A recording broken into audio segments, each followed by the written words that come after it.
Where is the wealthiest place in the world? It's not China, it's not Dubai, it's the graveyard.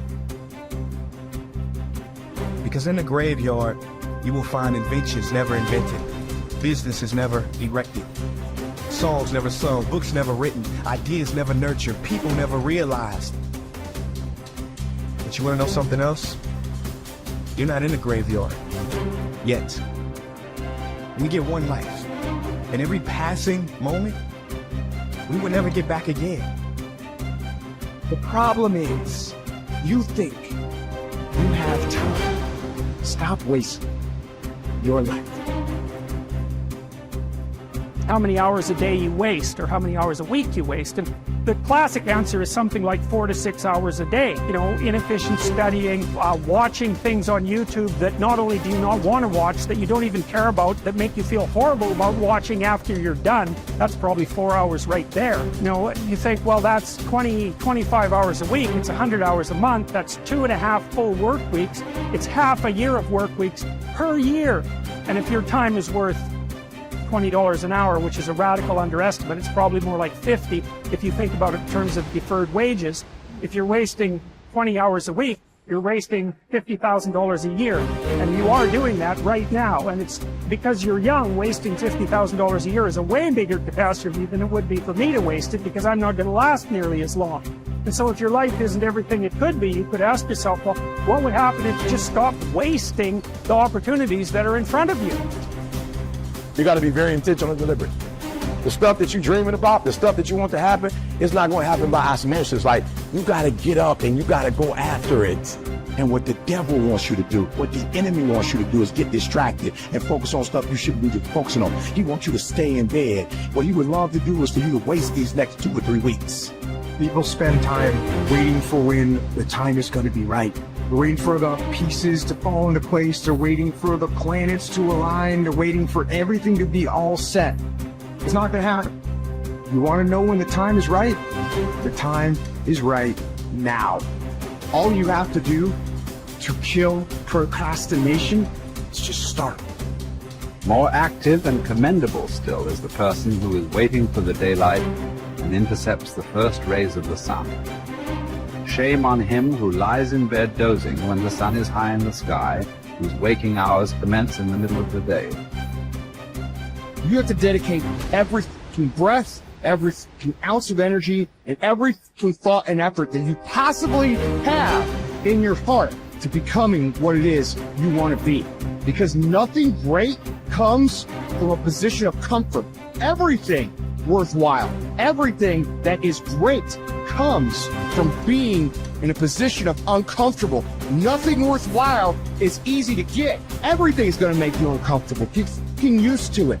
And if you can get used to being uncomfortable, your fucking limits are non-existent. Everything strives to become all it can possibly be, and that striving to become is what discipline is all about. Disciplining ourselves to fulfill our natural potential to become all that we can be. And finally, discipline attracts opportunity. Opportunity is always looking for ambition and skill in action. Discipline taps the unlimited power of commitment. The human will in action, driven by inspiration, enticed by desire, tempered by reason, guided by intelligence, can bring you to that high and lofty place called the good life.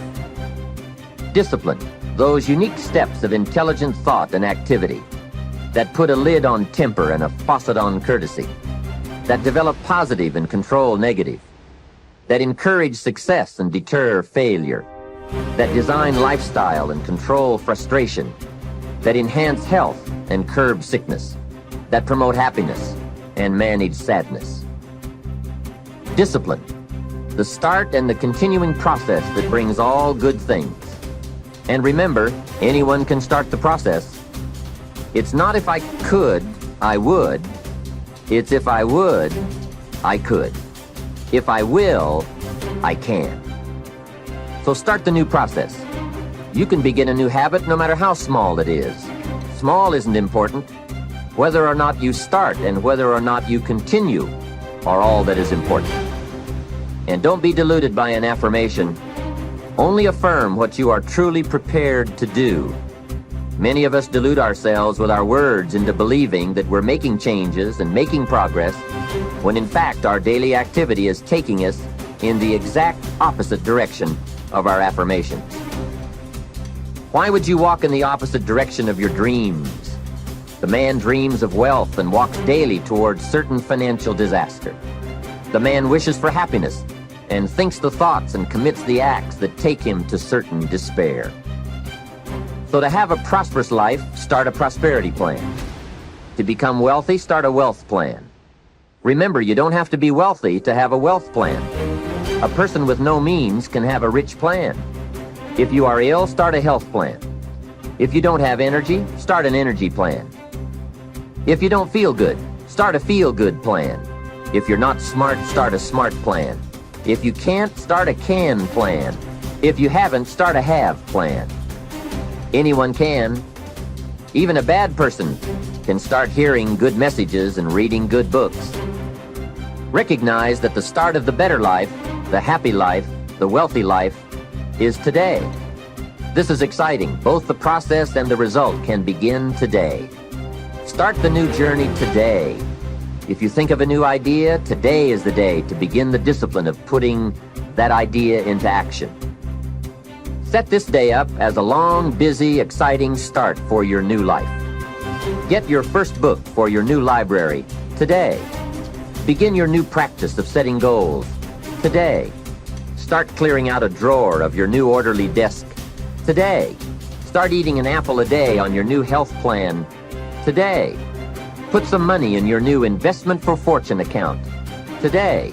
Start reading with intensity for your new wealth of mind plan today.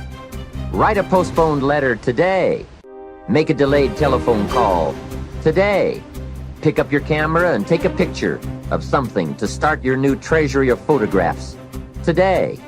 Get some momentum going on your new commitment to the better life. See how many activities you can pile on in this first day. Go all out. Break away from the negative downward pull of gravity. Start the thrusters going.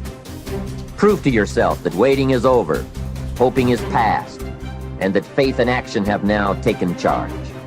It's a new day, a new beginning for your new life. With discipline, you can't believe the list of positive moves you can make in the first day of your new beginning. What have you got to lose? Only the despair and fear and guilt of the past. Only the dissatisfaction and unhappiness and lack of fulfillment of the past. Only the frustration and low self-esteem of the past. Don't let yourself forget how many doctors have died, furrowing their brows over how many deathbeds, how many astrologers after pompous forecasts about others' ends, how many philosophers after endless disquisitions on death and immortality, how many warriors after inflicting thousands of casualties themselves, how many tyrants after abusing the power of life and death atrociously, as if they were themselves immortal. How many whole cities have met their end? Haile, Pompeii, Herculaneum, and countless others. And all the ones you know yourself, one after another. One who laid out another for burial and was buried himself, and then the man who buried him, all in the same short space of time. In short, know this: human lives are brief and trivial. Yesterday, a blob of semen. Tomorrow, embalming fluid, ash. To pass through this brief life as nature demands. To give it up without complaint. Like an olive that ripens and falls. Praising its mother, thanking the tree it grew on.